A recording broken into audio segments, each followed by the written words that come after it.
Monde sans argent, un Alors, j'ai monde le plaisir d'accueillir Luc Bordas, qui est très investi dans l'idée d'un monde sans argent. Bonjour Luc. Bonjour, bonjour à tous. Alors, depuis quand réfléchis-tu à un monde sans argent? Et ça fait maintenant une dizaine d'années, avec la découverte du petit roman très intéressant qui s'appelle Le porte-monnaie. Le porte-monnaie, une société sans argent, c'est le titre. C'est de Jean-François au Petit-Gendre. C'est une petite merveille ce livre, hein. C'est très facile à lire, on comprend très rapidement. Et c'est vraiment, ça a vraiment été le déclencheur pour moi. Voilà, c'est à partir de là où je me suis mis à réfléchir à cette histoire d'argent, à cette histoire ensuite de fonctionnement de l'argent d'abord, et puis après d'abolition de l'argent. Et ça a été une grande réflexion pendant pas mal de temps avant vraiment de conscientiser ce truc-là. Alors, pourquoi changer de modèle économique, Luc? Pourquoi changer de modèle économique? Ben, c'est parce qu'on se rend compte que l'argent, c'est un poison violent. Ça cause tellement de problèmes.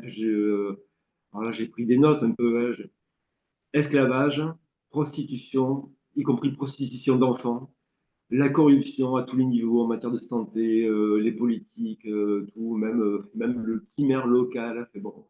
Des horreurs, hein, je veux dire, il y a les vols, les meurtres, l'achat d'organes humains, le trafic d'organes humains. Tout ça, la base, c'est l'argent. Voilà.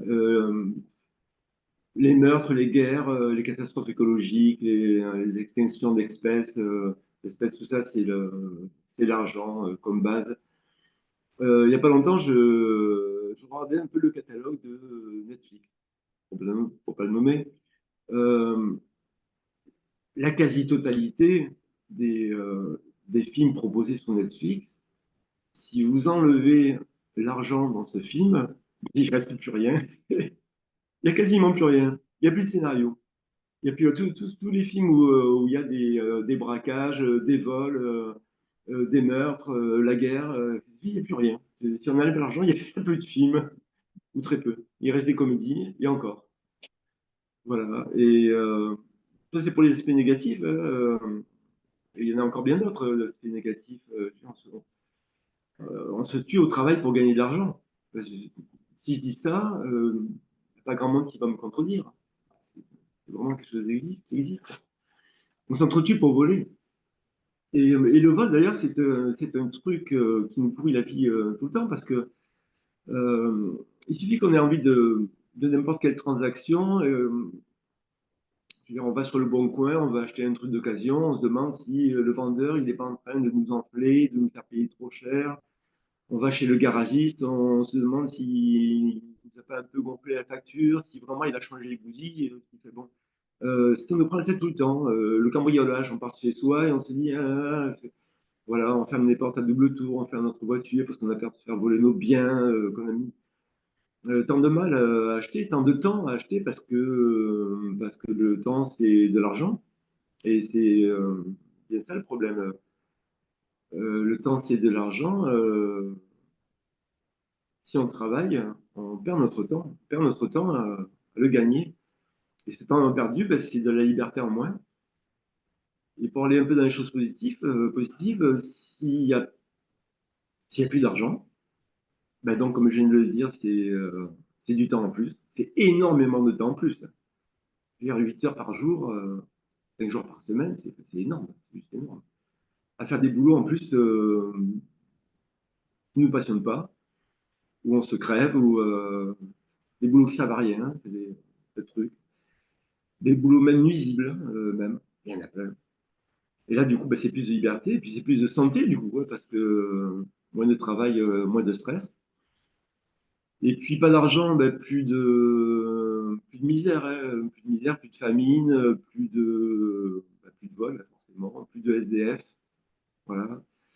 Euh, les SDF, d'ailleurs, je lisais il n'y a pas longtemps qu'il y a plus de maisons libres, enfin, d'appartements libres, deux fois plus d'appartements libres en France que de SDF.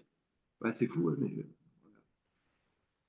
voilà, plus de misère. Donc, alors la misère, c'est large, hein. Il y a la misère économique, il y a la misère culturelle, des choses dont on n'a pas accès parce qu'on n'a pas assez d'argent. C'est assez énorme, hein. Ça implique tellement de choses qui nous faciliteraient la vie, hein. Comme j'ai dit, la quasi-totalité de nos problèmes quotidiens viennent de l'argent, hein. Plus d'argent, plus beaucoup de problèmes. Alors, un monde sans argent éliminerait la pauvreté, l'injustice, la corruption, les guerres, les problèmes environnementaux et bien d'autres maux. Quels sont les facteurs qui te touchent le plus personnellement? Ce qui me touche le plus, ouais, c'est ce que je vois enfin, quotidiennement avec tous les gens que je rencontre. Moi qui suis à la retraite maintenant, je vois les difficultés qu'ont les gens par rapport à leur travail, au temps qu'ils y passent, à ce qu'ils, enfin, la manière dont ils s'investissent dans le travail, dont ils se fatiguent au travail, voire même dont ils se tuent au travail, quoi. Et, euh, et en fait, pour moi, c'est de l'esclavage moderne, quoi. Le travail maintenant, c'est de l'esclavage optimisé. C'est l'esclave qui se croit libre, parce qu'en fait, on n'est jamais sorti de l'esclavage. Ma vision, mais non, mais je pense qu'elle est juste. Au moment où on a aboli l'esclavage, bon, ben, les gens qui travaillaient dans les champs de coton, ben voilà, c'est bon, vous êtes libres. Bon. Et maintenant, il va falloir que vous travailliez pour vivre, il va falloir que vous ayez un salaire. Et avec ce salaire-là, vous allez payer ce dont vous bénéficiez, entre guillemets, avant, hein, c'est-à-dire vous ne serez plus logé, nourri et blanchi. Vous allez travailler et pour vous payer de la nourriture, une maison, pour vous soigner, etc. Et puis à la fin du mois, ben, vous n'aurez rien comme avant, hein. Vous ne pouvez pas sortir de votre condition sociale d'esclave désormais libre. Voilà. Et en fait, c'est ce qu'on vit maintenant, hein. Voilà. Alors, D'ailleurs, la base du salariat maintenant, viennent de l'esclavage, hein. Le capitalisme a pris toutes ces idées de l'esclavage. Euh, une usine, en anglais, ça se dit plant, je ne sais pas exactement comment on dit en anglais, et ça veut dire plantation à la base. Et toutes les méthodes de travail dans ces usines-là, lors de la révolution industrielle, viennent des méthodes de travail de l'esclavagisme. Avec le travail à la chaîne, l'optimisation, alors, l'optimisation entre guillemets aussi du travail, et en fait, tout ça vient de l'idée du capitalisme dans le monde du travail, vient de l'esclavagisme. imaginons qu'on passe dans une société sans argent, une économie du don. Comment vivent concrètement les gens dans le monde que tu imagines? Comment s'organise en premier lieu la politique? Il y aurait encore des présidents, des référendums, des comités locaux. Comment imagines-tu la politique? Alors moi, je fais partie du réseau Mosica, hein, le réseau Mosica. Mosica, ça veut dire mouvement pour une civilisation consciente et autonome. Et dans ce mouvement-là, donc, on pense que une bonne chose serait de faire des organisations démocratiques globales qui comprendraient 5 zones. Il y aurait une zone quartier, immeuble, résidence, où on se regrouperait entre nous pour décider de ce qui est bien voilà, pour notre quartier, pour notre résidence, etc. Et une autre zone serait la commune, la ville, le village. Et là, cette zone-là s'occuperait de l'entretien, de la santé, de l'enseignement, de la recherche, de plein de choses, quoi. Et évidemment, ça remonte à chaque fois, hein. C'est-à-dire qu'il y a des coordinateurs, représentants, hein, élus par les gens, par tout un chacun, révocables à tout moment, hein. S'ils ne font pas le taf, on les vire. Enfin, on les vire. On dit, bon, tu fais pas le taf, c'est gentil, hein. Je veux dire, il y a pas d'argent, hein. C'est une société sans argent, il n'y a pas de compétition, il y a pas de politique. Les politiciens ne sont pas rémunérés. Ça reste de la politique, parce que la politique, c'est la vie de la cité, mais il n'y a pas de rémunération. Donc quand on fait ça, on le fait parce qu'on a envie de le faire. Voilà. Et du coup, comme on a envie de le faire, on a envie de le faire bien, du coup, on le fait bien. Mais si on fait mal le taf, parce que bon, c'est pas le truc qui nous convient, bon, on est remplacé par quelqu'un d'autre. Pas un problème. Et donc, ça, c'est au niveau de la commune. Après, au niveau de la région, c'est pareil, il y a toujours des décisions, mais qui sont toujours prises par la base, par les citoyens. La région s'occupe du patrimoine, pareil, de la santé, des routes, des voies ferrées, etc.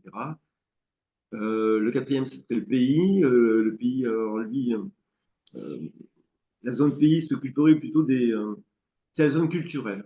Voilà. La zone culturelle, de même langage. C'est une zone qui s'occuperait de l'écologie, de l'énergie, etc., des choses un peu plus globales. Et après, la cinquième zone, c'est vraiment la zone globale, là, c'est le monde, parce qu'évidemment, quand je dis une société sans argent, en fait, plus c'est gros, plus ça marche. Une société sans argent au niveau d'un pays, c'est bien, mais au niveau de la planète, c'est simplement ce qui fonctionnerait le mieux. Et la zone globale, donc, alors toujours avec des coordinateurs, hein, élus, représentants. Dans la zone globale, par exemple, des pays, il y aurait des coordinateurs de toutes les zones pays, justement, qui se regrouperaient entre eux pour décider de la politique globale donc, du monde. Tout part de la base. Il n'y a pas un président qui prend des décisions comme maintenant où on dit que c'est démocratique, mais ça ne l'est absolument pas parce que on se contente d'élire quelqu'un. On ne vote pas, on ne vote jamais, hein, on ne vote pas les lois, tout ça. On élit quelqu'un qui lui-même va choisir des petits gouvernants, voilà, qui vont faire des lois. Et sur ces lois-là, nous, on n'a rien à dire. Voilà. C'est juste on subit, c'est absolument pas démocratique. Alors que là, c'est le contraire, hein. C'est la base qui dit, voilà, on va faire ça. Comment s'organise l'accès au logement dans cette société sans argent? Et il n'y aurait plus de problème justement à ce niveau-là. Moi, j'habite dans une zone, c'est le sud de la Drôme, c'est très touristique. Il y a énormément de gens qui ont des résidences secondaires. Et, euh, et dans l'endroit où je vis, c'est très difficile de trouver un appartement. Une maison à louer, c'est vraiment très difficile. Il y a beaucoup de Airbnb, de location, tout ça, mais à la saison. Et hors saison, énormément de logements vides. Sans compter les logements vides qui sont tout le temps, hein.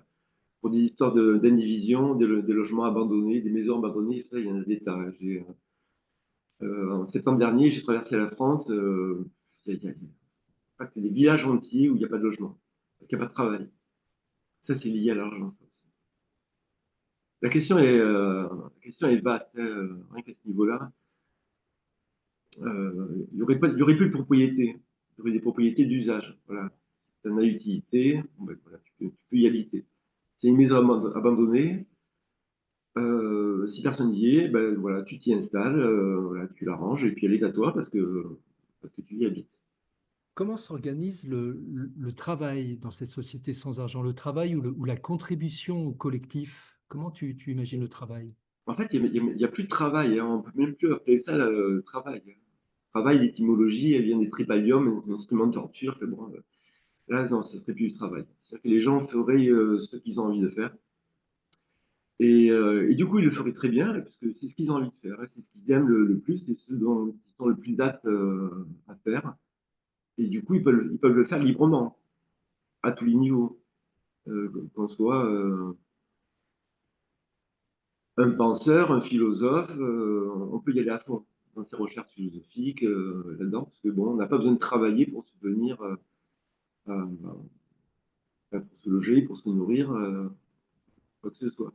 Un chercheur, par exemple, qui a envie de travailler, je ne sais pas moi, sur l'énergie libre, par exemple, dans notre monde, bon, il peut, mais il faut qu'il bosse à côté. Il ne va pas se lancer à fond là-dedans. Parce qu'il faut qu'il mange, il faut qu'il paye son loyer, il faut qu'il paye son... Alors que là non, il peut s'y consacrer à fond. Consacré à fond, s'il a besoin de matériaux, de matériel, ben voilà, il peut se les fournir, puisque tout est gratuit. Il n'y a pas d'argent, hein. Et voilà. Et puis en plus, surtout, il ne va pas le faire seul. Parce que il va pouvoir collaborer avec tous les gens qui, dans le monde, ont envie de travailler sur ce même sujet. Et ce qui n'est pas le cas dans notre monde actuel, parce que si nos sociétés ont envie de travailler sur, allez, je reste sur l'énergie libre, donc ils vont travailler là-dedans, mais bon, il y a un brevet à la clé. Un brevet avec, euh, par exemple, un moteur qu'on va pouvoir vendre, alors que bon, moi, c'est l'argent, il n'y a rien à vendre. Donc, il n'y a pas de brevet. Et donc, on va pouvoir travailler avec tous les chercheurs du monde entier qui ont envie de réussir à faire quelque chose voilà, de particulier. On va échanger nos connaissances, nos travaux, nos recherches, etc. Et puis forcément, on va trouver quelque chose de bien. Alors que là, on est un peu dans notre coin avec des histoires de foutus brevets qui nous bloquent. L'argent, ça nous bloque. Hein. C'est un frein à tout. Hein. C'est pas une motivation, comme on dit souvent. Non, c'est le contraire. La motivation, c'est on a envie de faire quelque chose et on le fait. Alors, comment s'organise l'accès à l'alimentation dans cette société? L'alimentation, mais c'est encore plus simple. Hein. Il y a des producteurs et puis il y a des consommateurs. Les producteurs peuvent produire ceux qui veulent, comme ils le veulent et autant qu'ils le veulent. Voilà. Et les consommateurs consomment en fonction de ce dont ils ont besoin. Voilà. Je prends souvent l'exemple du boulanger ou d'épicerie. On va chez le boulanger, on a besoin d'une baguette de pain, et puis ben, on prend une baguette de pain, et puis on remercie le boulanger parce qu'il a fait quand même du taf, et puis en plus on va chez lui parce qu'il fait vraiment du bon pain. Et il a du bon pain parce que justement, ben, il a choisi ce métier parce que ça lui plaît. Voilà. Et donc il a à cœur de produire quelque chose de bon. Voilà. Parce que lui, son, la manière dont on va le remercier, c'est pas avec de l'argent. On va le remercier on va lui dire, ah, je viens chez toi parce que vraiment ton pain il est super bon. Voilà. Sa gratification viendra de là, de la société. Voilà, il a contribué à la société en fournissant du pain et d'autres choses, hein, des viennoiseries, des gâteaux, etc. Et sa gratification va venir de là. C'est une gratification qui est beaucoup plus importante. Hein. Dans une société sans argent, on n'est pas obligé de produire à tout prix, on n'est pas en concurrence avec les autres.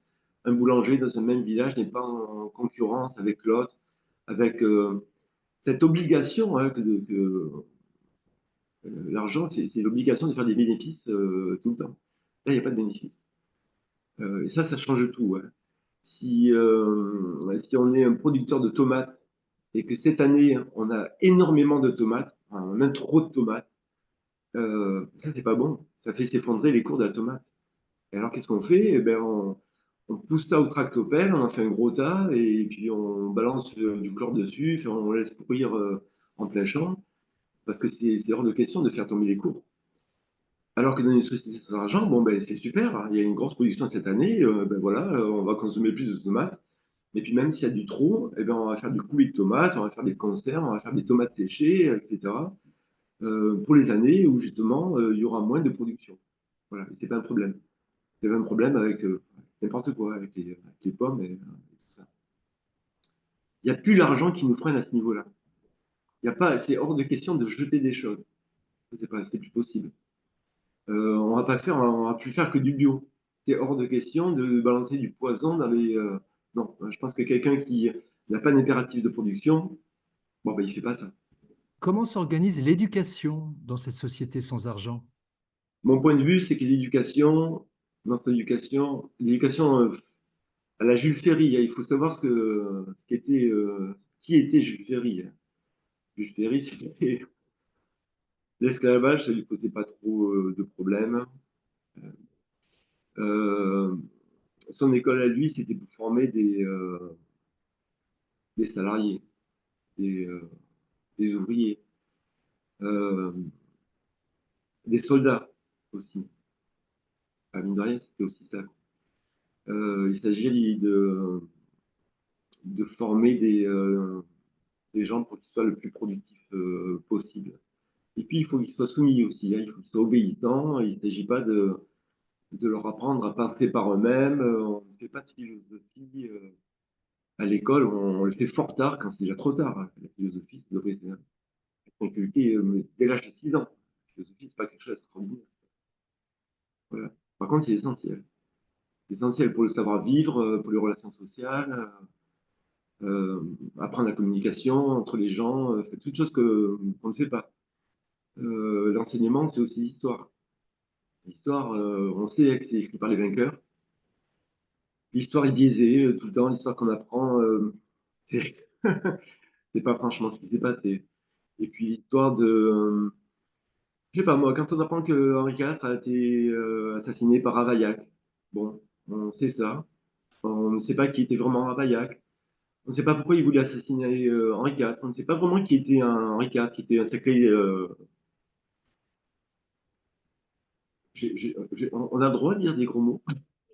On ne nous apprend pas, par exemple, l'économie. L'économie, on devrait apprendre ça, très tôt. Et on devrait nous apprendre ce qu'est réellement l'économie. L'économie, c'est pas la bourse, hein, c'est pas le CAC 40. L'économie, c'est l'économie au sein d'une famille, déjà, c'est l'économie. Hein, au sein d'une entreprise, c'est l'économie. Au sein des pays, évidemment. L'économie, ça marche avec l'argent. Comment fonctionne l'argent? On a tous de l'argent dans les poches. Et sur notre compte en banque, on ne sait pas comment ça fonctionne. On ne sait pas ce que c'est la rotation de la monnaie, on ne connaît pas l'importance de ça. On ne sait pas d'où l'argent vient, comment elle a été créée, pourquoi elle a été créée. Quand on planche un peu sur le sujet, on apprend qu'elle a été créée à des fins de guerre. Elle a été créée par les États, en même temps que les impôts, parce que la monnaie et l'impôt, c'est étroitement lié. Il n'y a pas l'un sans l'autre. Et puis, je suis en pleine digression et je perds le fil. Comment s'organiserait la santé dans cette société? À mon avis, ça irait beaucoup mieux, hein, parce que la santé, Hippocrate, il y a 2000 ans environ, que ton aliment soit ton seul médicament. En gros, c'est ce qu'il a dit. Euh, dans le cursus moderne des médecins, sur 7 ans, c'est une amie là, qui a fait médecine qui me disait que, en gros, c'était une semaine. Une semaine où on apprend la diététique, en gros. Voilà. Sur 7 ans, c'est une semaine. Voilà. Euh, la santé sans corruption des grandes entreprises pharmaceutiques, on peut imaginer ce que ça donne. L'industrie pharmaceutique qui maintenant nous essaye Mais par exemple, les huiles essentielles. On sait tous que les huiles essentielles, voilà, c'est vraiment un truc, c'est extra. Les huiles essentielles, maintenant, on peut- on peut- on n'a pas le droit de considérer ça comme un médicament. Si on achète une huile essentielle, il y a pas marqué dessus ni la posologie, ni à quoi ça sert. Il faut aller chercher sur Internet, tout ça. Bon, alors qu'avant, c'était facile. Euh, non, il faut prendre des médicaments. Et les médicaments, ça sert à soigner des symptômes. Ça ne sert pas à soigner vraiment ce que quand on va chez un docteur qui nous reçoit en 20 minutes. euh, vous avez quels symptômes? Bon, vous avez mal à la tête, alors vous allez prendre du Doliprane. Voilà.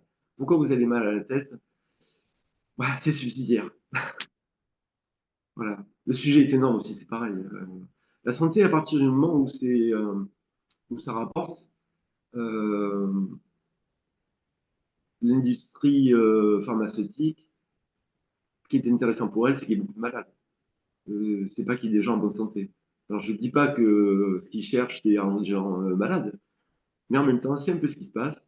Et puis, en tout cas, ils ne cherchent pas à rendre les gens en bonne santé. Voilà, parce que si les gens sont en bonne santé, on n'a pas besoin de médicaments. Donc, Comment s'organiseraient les transports? Les gens auraient toujours une voiture personnelle? on pourrait très bien avoir une voiture personnelle. À partir du moment où il n'y a pas d'argent, je pense que ça serait fini des grosses entreprises, des grosses industries, tout serait beaucoup plus localisé en fonction des besoins de la ville ou de la région. On n'aurait pas besoin de faire des kilomètres pour aller travailler. Et puis encore une fois, ce n'est pas du travail. Euh, on pourrait imaginer beaucoup faire. Des systèmes de transport autonomes, pourquoi pas d'ailleurs. Et puis étant donné que tout serait gratuit, on pourrait se déplacer beaucoup plus facilement. Voilà. Là, si on prend pas le train, si on prend pas le bus, euh, c'est pour des histoires de pognon toujours. Comment s'organiserait la production des biens comme les vêtements, les meubles, l'électronique? Est-ce que les gens auraient plusieurs activités, par exemple, dans leur semaine? On pourrait très bien avoir plusieurs activités, ça c'est pas un problème. étant donné qu'on fait on ferait ce qu'on voudrait au niveau travail, il faudrait vraiment que je trouve activité. On pourrait très bien effectivement faire ce qu'on veut. Voilà. Si on est doué en mécanique et puis si on est doué aussi pour faire la cuisine, on peut très, et puis que ça nous plaît évidemment, parce que si on fait ça, c'est que ça nous plaît. On pourrait très bien tenir un restaurant quelques jours par semaine et puis le nombre d'heures qu'on veut, avec le nombre de couverts qu'on veut, et puis faire travailler dans l'électronique quelques autres jours par semaine. C'est pas un problème. En fait, il y a de frein à nulle part. On fait ce qu'on veut tout le temps. Après, il y a des tâches qui seraient, des tâches qui sont obligatoires hein, et qu'il faudra partager. Voilà, des tâches qui sont pas marrantes forcément, mais qu'il faudra partager. Comme le ramassage des ordures, par exemple. Il y aurait très peu d'ordures, hein, parce que quand on voit ce qu'on met dans la poubelle, ne serait-ce qu'au niveau de l'emballage, par exemple. La plupart des emballages qu'on voit, c'est des emballages commerciaux. C'est du packaging. Euh, Si on enlève tout ça, on serait beaucoup plus dans le vrac. Quand on irait dans un supermarché, on pourrait très bien continuerait à avoir des supermarchés. Voilà, seulement, si je veux deux bananes, ben, je ne suis pas obligé de les mettre dans un sac que je vais étiqueter pour passer à la caisse, etc. Non, je mets tout ça dans un caddie. Ce que je veux, je sors avec ça. Il n'y a pas de suremballage. Tous ces trucs-là qui finissent dans la poubelle. Par exemple, c'est pareil par rapport à l'alimentation. Je crois que c'est 40% de la production d'alimentation qui finit à la poubelle avant même d'avoir été vendue. Ah, c'est un truc complètement aberrant. On en revient encore sur un sujet précédent. Mais il faut voir après ce qu'on jette à la poubelle euh, quand on est chez nous. Enfin, le gaspillage est absolument énorme. Ouais, les salades en plastique, par exemple, là, ces salades qui sont pré-lavées, pré-coupées dans les sacs en plastique. Bon, si m'est arrivé d'en acheter, ça dure un jour, 2 jours, enfin, on n'arrive jamais à la fin du sachet, quoi. Ça pourrit de suite. Comment s'organiseraient les loisirs et est-ce que les gens auront toujours des vacances dans cette société? Oui, mais est-ce qu'on aurait vraiment besoin de vacances? Est-ce qu'on aurait vraiment besoin de partir se déconnecter pendant un mois avec la première semaine où on est encore dans le stress du travail, on ne profite pas vraiment de... En plus, les loisirs sont vraiment différents, hein, le tourisme all inclusive où on se retrouve dans des hôtels de luxe, dans des pays où ils crèvent la dalle à 100 mètres de l'hôtel. Fait bon, ça n'existe plus, c'est plus possible. Quand on vit bien toute l'année, et je pense qu'avec une société sans argent, on vivrait bien toute l'année, pas stressé, en profitant de toutes les activités culturelles, ludiques qu'il y a autour de nous. Voilà. C'est la fin des vacances telles qu'on les entend maintenant. Voilà. Et puis quand on a envie de prendre des vacances, on prend des vacances. Voilà. On est fatigué parce que là, on a un peu trop donné, parce qu'il y avait un coup de boost à faire pour telle activité ou une autre. Bon, ben, on se dit, bon, c'est bon, la semaine prochaine, je fais rien, ça va, quoi. Quelqu'un pour nous remplacer, on fait autrement, on se débrouille. C'est vraiment une société sans argent, c'est une société de l'accès où on a accès à tout. Une société qui facilite tout. Ouais, on peut être remplacé à tout moment pour n'importe quoi. Tout est beaucoup plus simple, plus fluide. Alors comme ça, si je dis ça comme ça, évidemment, j'ai pas d'exemple comme ça. Faut vraiment y réfléchir. Mais c'est très simple. Quels sont les points faibles de ton système, justement? Quels sont les points sur lesquels tu butes un petit peu? Les points faibles du système, c'est toujours le facteur humain, hein. C'est toujours l'ego. Euh,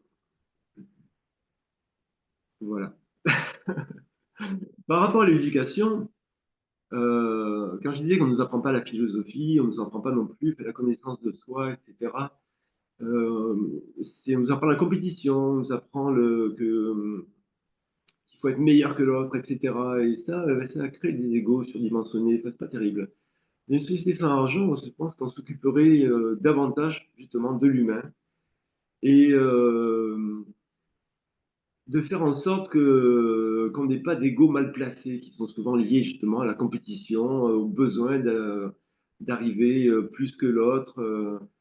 On ne serait pas soumis à la publicité non plus, qui nous donne envie d'avoir plus que les autres, d'avoir le truc. Quelles sont les réactions des gens quand tu leur parles autour de toi de l'idée d'un monde sans argent? C'est beaucoup plus difficile de sortir l'argent de notre tête que dans notre poche. C'est Sébastien Auger qui écrit ça dans son livre Argent trop cher. J'ai beaucoup aimé cette phrase parce que c'est vraiment ça, quoi. Pour sortir l'argent de notre tête, c'est très difficile. Quand je, quand je parle de ça aux gens, et j'en parle souvent, hein, parce que c'est mon cheval de bataille. Et souvent, j'ai conscience que je saoule les gens d'ailleurs, mais je trouve ça tellement important. Euh, le plus souvent, ce qu'on me dit, c'est mais non, enfin, c'est pas le problème, c'est pas l'argent. Le problème, c'est l'humain, c'est l'argent, c'est qu'un simple outil, si on s'en sert bien ou si on s'en sert mal. Voilà, j'entends même souvent, l'argent, c'est une énergie. Tout ça. Je reste sur ce que je dis. Il faut y avoir vraiment beaucoup réfléchi. L'argent, c'est un poison violent. Voilà. Ça nous pourrit la tête, ça nous empêche même. Parce qu'après, une fois, je veux dire, on est avec l'argent. Hein, on est à peine né. Alors, ça se fait plus trop maintenant, mais moi, à mon époque, hein, je suis vieux maintenant. On naissait, et puis on avait un oncle, une tante, les grands-parents qui nous ouvraient un carnet avec les épargnes. Euh, voilà, on est dans ça. Nos parents sont nés là-dedans. Ça fait partie de notre vie. C'est ancré dans notre cerveau comme la survie est ancrée dans notre cerveau. Euh, L'argent, c'est notre survie. Si on n'a pas d'argent, on crève, en gros. Et du coup, je pense que dans notre cortex ancien, qu'on dit reptilien, quand je parle aux gens d'abolir la monnaie, leur cortex ancien pense, d'accord, donc tu veux juste que je crève, quoi. Non, moi, je veux pas, je veux même pas entendre ça. Tu dis n'importe quoi, l'argent c'est juste un outil.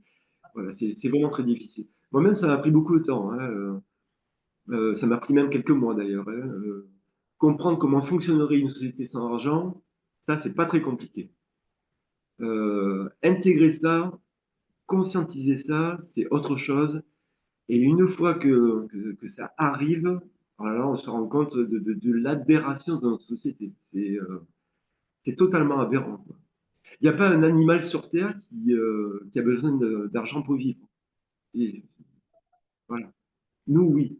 Nous, on pense qu'on a besoin d'argent pour vivre, alors que la nature nous fournit tout gratuitement. Et, mais nous, on facture l'eau, on facture tout. Voilà, on facture le vent maintenant avec des éoliennes, c'est complètement dingue.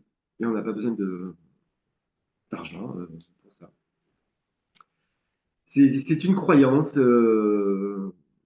qu'on a besoin d'argent, alors que c'est l'argent qui a besoin de nous.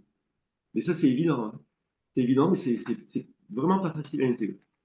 Alors maintenant, la grande question, comment la transition, comment conçois-tu la possibilité de passer de notre monde actuel ultra-capitaliste à une société sans argent? Voilà. Alors, c'est pour ça que je saoule les gens avec cette histoire d'abolition de l'argent. C'est parce que je pense que plus il y aura de monde qui auront compris que l'argent n'est pas une nécessité, et à quel point elle nous pourrit la vie et nous esclavagise et tout ce qui va avec ça, les guerres, etc. Au plus il y aura de gens qui auront compris ça, euh, le jour où il y aura un énième krach boursier qui arrivera, hein, parce que l'argent, voilà, porte en elle les germes de sa propre destruction. Hein. L'argent, c'est quasiment une pyramide de Ponzi. Hein. Il y a un moment où ça s'écroule. Voilà. Et puis ça redémarre, puis ça se réécroule. Il y a un moment, il y aura un krach boursier qui sera insupportable, voilà, par les citoyens, où on dira non, c'est bon, on arrête de renflouer les banques, c'est bon. C'est le thème justement du porte-monnaie, des gens, François Petit-Jean. C'est vraiment un petit bouquin que je conseille à tout le monde, c'est pas cher, on comprend. Voilà. Euh, le jour où on aura la possibilité d'une alternative, s'il y a, je sais pas moi, 30% des gens qui ont conscience de ça, que l'argent n'est pas une nécessité, on pourra peut-être basculer vers ça. Sinon, non, on rebasculera, enfin, on continuera encore ce truc. Donc voilà.